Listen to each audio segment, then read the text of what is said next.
కొనసాగే అవకాశం ఉంది.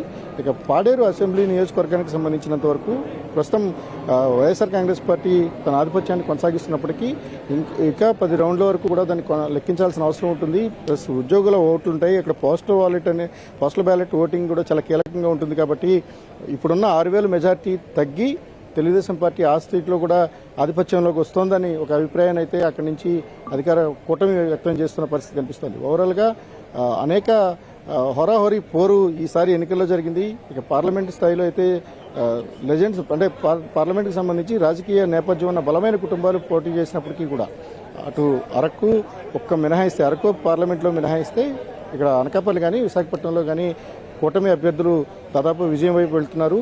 ఓవరాల్గా ఇక్కడ వైఎస్ఆర్ కాంగ్రెస్ పార్టీ చాలా ఎఫర్ట్స్ అయితే పెట్టింది. ఉమ్మడి విశాఖ జిల్లాలో తన ఆధిపత్యాన్ని కొనసాగించాలనుకుంది. 2019లో ఏకంగా 11 స్థానాలను కైవసం చేసుకోవడం ద్వారా ఉత్తరాంధ్రలో బలమైన పార్టీగా ఆవిర్భవించిన వైఎస్ఆర్ కాంగ్రెస్ పార్టీ తన పట్టును మాత్రం ఈసారి కోల్పోయిందని మనం చెప్పుకోవాల్సిన అవసరం ఉంటుంది. దేవి, అంటే ఏ ఫ్యాక్టర్స్ ఇంపాక్ట్ చూపించాయి కూటమి విజయానికి?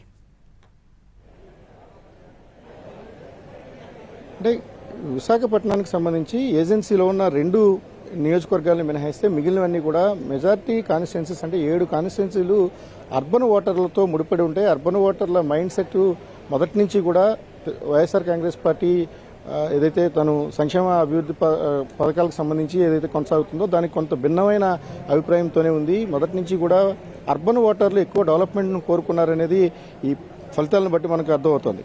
2019లో కూడా 4 స్థానాలను ఇక్కడ తెలుగుదేశం పార్టీ కైవసం చేసుకుంది. కేవలం ఇక్కడ అర్బన్ ఓటరు ప్రధానంగా డెవలప్మెంట్ బేస్డ్గానే ఈ ఎన్నికలు చూశారు. ఆ ఎన్నికలు చాలా స్పష్టమైన అభిప్రాయాన్ని కలిగించాయనేది ఒకటి అర్థమవుతుంది. ఇక్కడ రూరల్కి వచ్చేటప్పటికి ధరల పెరుగుదల కావచ్చు, నిరుద్యోగం వంటి అంశాలు కొంత కీలకమైన భూమికి పోషించినట్టుగానే మనకు అర్థమవుతుంది. ప్లస్ స్థానికంగా ఉండే అభ్యర్థుల మీద కూడా ఉన్న వ్యతిరేకత కూడా ఈ ఎన్నికల్లో ప్రతిఫలించినట్టుగా చూడాల్సిన అవసరం ఉంటుంది. తెలుగుదేశం పార్టీ కేవలం సీనియారిటీతో పాటు లోకల్ లీడర్షిప్ను బలంగా కొనసాగించగలిగింది. వైఎస్ఆర్ కాంగ్రెస్ పార్టీ కొన్ని మార్పులు స్వల్పంగానే ఉన్నప్పటికీ కూడా కొన్ని మార్పులు చేసింది. ఆ మార్పులు కూడా పెద్దగా ఫలితాన్ని ఇచ్చినట్టు లేదు. విశాఖపట్నం ఈస్ట్ కాన్స్టిట్యున్సీలో ఇక్కడ ఎంపీగా ఉన్న ఎంవీవీ సత్యనారాయణను ఎమ్మెల్యే అభ్యర్థిగా పంపించినప్పటికీ కూడా సిట్టింగ్ ఎమ్మెల్యేగా 4వసారి వెలగపూడి రామకృష్ణబాబు దాదాపు 30,000 పైబడిన మెజార్టీతో కొనసాగుతున్నారు. ఆయన లీడు మరింత పెరిగే అవకాశం కూడా కనిపిస్తోంది. ఓవరాల్గా అర్బన్ ఓటరు డెవలప్మెంట్ బేస్డ్గానే ఈ ఎన్నికలను చూసినట్టుగా మనం అర్థం చేసుకోవాల్సిన పరిస్థితి. All right Ravichandra, thanks for the live updates. ఇది వైజాగ్ నుంచి రవిచంద్ర ఇస్తున్నటువంటి రిపోర్ట్. అర్బన్ ఓటర్ డెవలప్మెంట్ మీద ఎక్కువగా కాన్సన్ట్రేట్ చేశారు. అట్ ద సేమ్ టైం కొంతవరకు వైజాగ్లో టీడీపీకి పాజిటివ్ ఓటింగ్ ఉంది. ఇది కూడా దోహదం చేస్తుంది అంటారు. తిరుపతి వెళ్దాం. తిరుపతి వద్ద మోహన్ ప్రసాద్ సిద్ధంగా ఉన్నారు. మోహన్ ప్రసాద్, తిరుపతి వ్యాప్తంగా కూటమి క్లీన్ స్వీప్ దిశగా వెళుతోందా? అసలు ఏంటి అక్కడ ఏ ఫ్యాక్టర్స్ ఎక్కువగా ఇంపాక్ట్ చూపించాయి?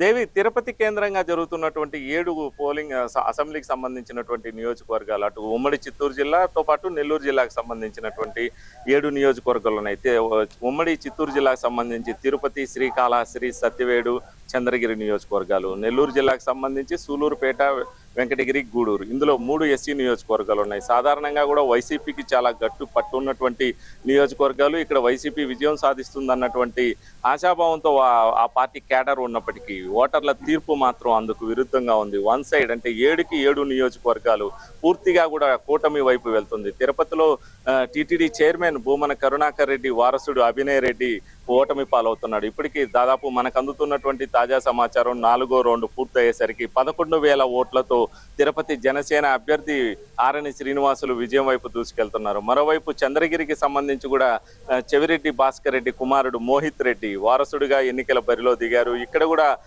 4వ రౌండ్ పూర్తయ్యేసరికి చంద్రగిరి అభ్యర్థిగా ఉన్నటువంటి టీడీపీ అభ్యర్థి పులివర్తి నాని 5,500 ఓట్ల మెజార్టీతో విజయం వైపు దూసుకెళ్తున్నారు. ఒక సత్యవేడి మినహాయిస్తే మిగిలిన నియోజకవర్గాలన్నీ కూడా క్లీన్ స్వీప్ అయిపోతున్నాయి. సత్యవేడులో ప్రస్తుతం పోటాపోటీగా నడుస్తున్నప్పటికీ కూడా మెజారిటీ టీడీపీ అభ్యర్థి ఆదిమూలంకే ప్రస్తుతం కనబరుస్తున్నారు. ప్రస్తుతం ఆదిమూలం 4,000 ఓట్ల మెజార్టీతో ఉన్నారు. మొత్తంగా కూడా ఎస్సీ నియోజకవర్గాల్లో కూడా వైసీపీ అంటే గ్రామీణ ప్రాంతాలుగా పరిగణిస్తున్నటువంటి ప్రాంతాల్లో కూడా వైసీపీ హవా లేకుండా పోయింది. టీడీపీ పూర్తి స్థాయిలో